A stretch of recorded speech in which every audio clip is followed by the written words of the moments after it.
Mm, my bad.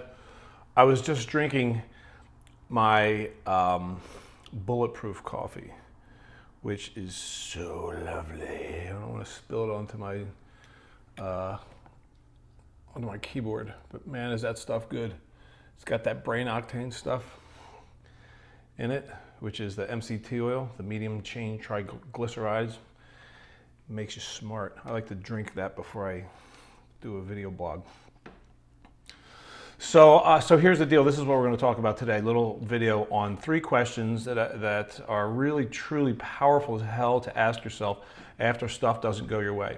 All right. So mental toughness training, in part, you could say, is well, actually a huge part is about stopping having a problem with what is reprogramming your mind so that you no longer experience reality problematically, but rather opportunistically. Okay. So to break the habit of whining and complaining, all right, to break the habit of thinking that this is a problem, whenever you experience something that you historically have considered to be adversity, then you're going to ask the following 3 questions. The first is, what do I have to do to have this possibly be amazing? What do I got to do here in order to even open up that possibility of this becoming something fantastic? Right? And just asking the question alone breaks the pattern of you having a problem. You just simply ask, like verbalizing, even silently in your mind, that alone totally interrupts you having it be a problem. So that's powerful. Step number 1. Question number 2 is, what's the learning in this? Right? As human beings, we're designed for growth. So I always want to ask the question, is there something for me to learn or grow from through this? Right? So let's take the example of you come home and your house is burnt down. It's not even like nobody got injured, no animals, nothing, no injuries, just all your house is gone and all of its belongings, all your belongings, smoke, ash.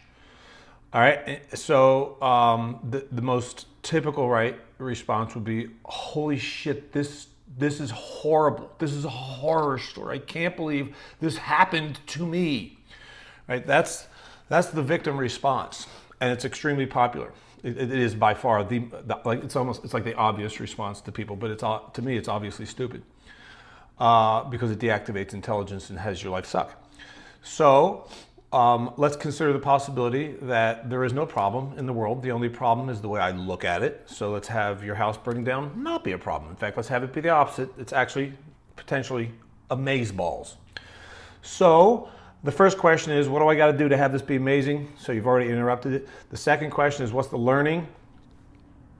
And that might not become apparent immediately. You may never discover what the learning is, but be open to the question. Like maybe you find out after, the firemen go through and they say, this fire was started because of a defective extension cord. It was like raw. It was like the cord was bad, the plug was bad, and you're like, I thought about replacing that. Okay, so there's big time learning for the future. Maybe you never discover what the learning is, but be open to it. But the third and most powerful of the questions is, what can I create out of this? What can I create out of this? What magnificence? Is it possible I could create something absolutely tremendous out of this exact set of circumstances that I did not ask for? And that also is most likely, in my experience, that is not an immediately apparent answer. But it will be a perpetually never available answer if you just stay in having a problem with it, which is our conditioned response, which is foolish because it deactivates intelligence. So when I can respond to reality with enthusiasm, or gratitude, or any of the other high-grade states, at minimum curiosity, I activate intelligence by releasing dopamine and serotonin, the on switches of all intelligence centers of the brain. So those are the questions. What do I got to do here to have this potentially be amazing? Is there any learning in this? And then what can I create out of this? All right, folks, play with that. Have fun. Create miracles. Talk to you soon.